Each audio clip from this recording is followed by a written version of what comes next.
পশলা বৃষ্টি হয়ে গেল তখনই। বৃষ্টি নয়, এ যেন শত শত কাব্য শোকের পাতন। অস্তগামী রবি কখনো উঁকি দেয় ক্লান্ত চোখে, কখনো নির্লিপ্ত হয়ে যায় শ্রাবণের কালো মেঘমালার অন্তরালে। ঘরের উঠোন থেকে বারান্দা নিবিড় নিঝুম শোকের ছায়ায় ডুবে। একটা নক্ষত্রপতনের বিষাদ পান করে চলেছে আকণ্ঠ। শয্যাশায়ী মহাপ্রাণ হঠাৎই যেন শুনতে পেলেন একটা করুণ স্বর। কেমন আছো তুমি? আলতো চোখ খুললেন রবি। ঠোঁটের কোণে মৃদু হাসির চকিত বিদ্যুৎ লেখা। প্রাণপ্রিয় ইন্দিরার চোখের জল, আশ্রমিক রানীচন্দ্রের অশান্ত আর্তনাদ, পুত্রবধূ প্রতিমা দেবীর ভগ্ন কণ্ঠের চরম আরতি। সব কিছুর মাঝে কবির চোখে ছায়াছবির মতো ভেসে উঠল একটা প্রেমের ছায়ামূর্তি। শ্রান্ত শরীরের ভিতরে চিরবসন্তের হৃদয়খানি বলে উঠল, তুমি এসেছ ছুটি? হ্যাঁ, আমি এসেছি আজ তোমায় নিতে। বহুদিন ধরে রয়েছি তুমিহীন অনন্ত পিপাসায়। সবার মনে যখন বিদায়ের অন্ধকার, আমার বুকের মাঝে তখন ফিরে পাওয়ার আলোর রেণু। অনেক তো হলো, এবার চলো। কবি যেন বললেন, আমার যে এখনো সময় হয়নি মৃণালিনী। অন্তরালে থেকেই মৃণালিনী হাসলেন। তোমার নায়িকা নলিনীর ছায়ায় আমি হয়েছি মৃণালিনী। জানি, কিন্তু আর কোনো ছায়ার খেলা নয়। মায়ার বাঁধনে এসো আমার অন্তর জুড়ে। প্রাণের প্লাবনে, চেতনার উচ্ছ্বাসে, প্রেরণার প্রাচুর্যে বা ভাবনার গাম্ভীর্যে তোমার কাছে আমি তুচ্ছ একটা জীবন শিখা। তবু আমি রবির বউ, এটাই আমার অহংকার। এই বিশাল উৎকর্ষে, এই বিশাল জীবনব্যাপী সাধনায় তুমি যুগন্ধর তোমার স্বাতন্ত্র্যে। তুমি মৃত্যুঞ্জয়ী ঐতিহ্যের পরাকাষ্ঠায়, আর আমি তোমার এই সৃষ্টির সমুদ্রে তোমাকে নিয়ে ভেসে চলা শুধু একটা নির্জীব পানসি মাত্র। তোমাকে আমি কোনো দিনই আপন করে পাইনি তৃষিতার হৃদয়ে তোমার মুষল ধারা। হইনি তোমার স্রোতে বাঁধন হারা। যৌবনের চাঞ্চল্যে বসন্ত এসেছে নীরবে, আবার পাতা ঝরে গেছে নিঃশব্দে। পূর্ণিমার গায়ে আগুন দিয়ে চাঁদ উঠেছে গঙ্গার বুকে, আবারও ডুবে গেছে অমাবস্যার নিঝুম বিষাদে। আমি একা থেকেছি সারা রাত। তোমার অনুচ্চারিত প্রেমের শব্দমালা চয়ন করে সুখ খুঁজেছি কল্পনায়।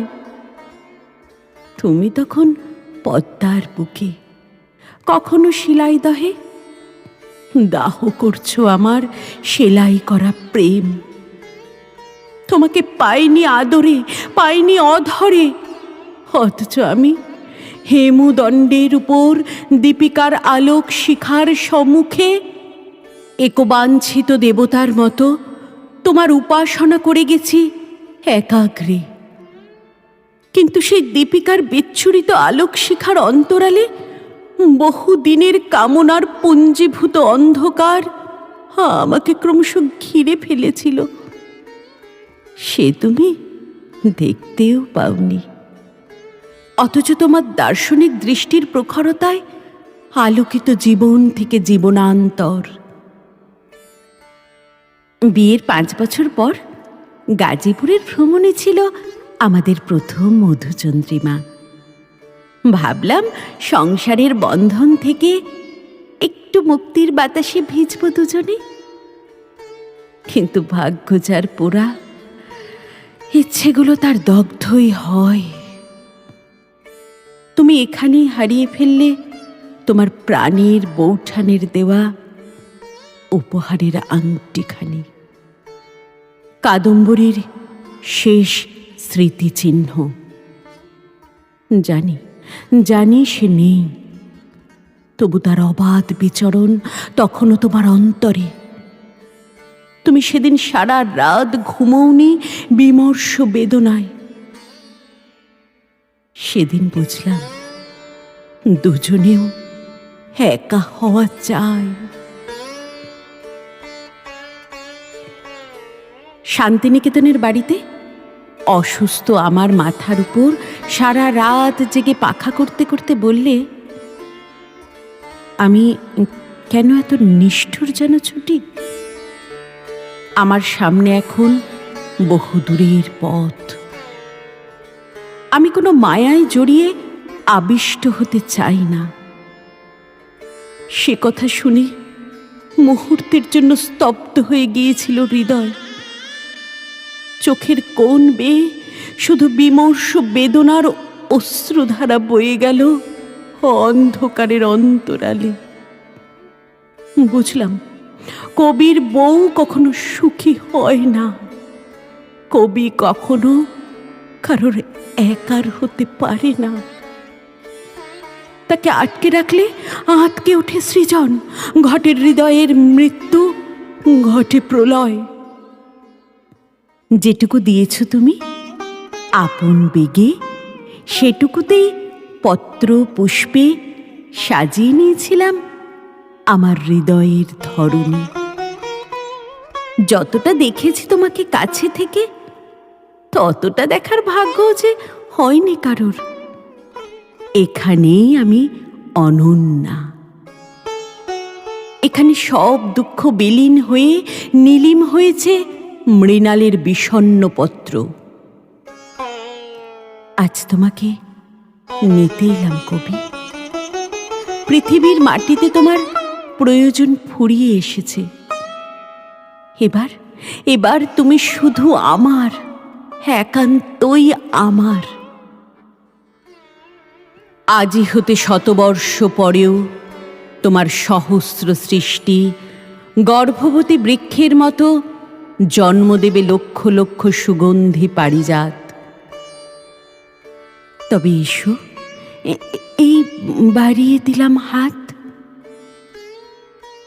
মুমূর্ষ কবিতার অসমর্থ হাত একবার বাড়িয়ে দিতে চাইলেন আকাশের দিকে, কিন্তু উঠল না। একটু নড়েই নিথর হয়ে গেল, স্তব্ধ হয়ে গেল কাব্যদেবতার হৃদয়। তখন দুপুর 12:10। চারিদিকে উঠল হাহাকার। কবি কাহিনীতে জবনিকা টেনে দিল শেষের কবিতা। অমৃতলোকের পথে রবিকে দেখালেন পৃথিবীর মাঝে এক বিচিত্র ছায়াপথ, যেখানে তাঁর লক্ষ লক্ষ সৃষ্টি ছড়িয়ে আছে জ্বলন্ত জ্যোতিষ্কের মতো। রবির গানেই চলছে রবির আরাধনা। রবির মুখের দিকে একবার তাকিয়ে মৃণালিনী বললেন, যোগ্যতায় যে অপান্থেয়, হৃদয় বৃত্তিতে সেই তো হয় অপরাজেয়। আমি তোমাকে পেয়েছি, আমি তোমাকে পেয়েছি রবি। ভোগের বিলাসিতায় নয়, ত্যাগের গরিমায়। তোমার ভুবনিতাই এ নিভৃত চারিণী রয়ে যাবে চিরকাল। আমি রবি ঠাকুরের বউ মৃণালিনী।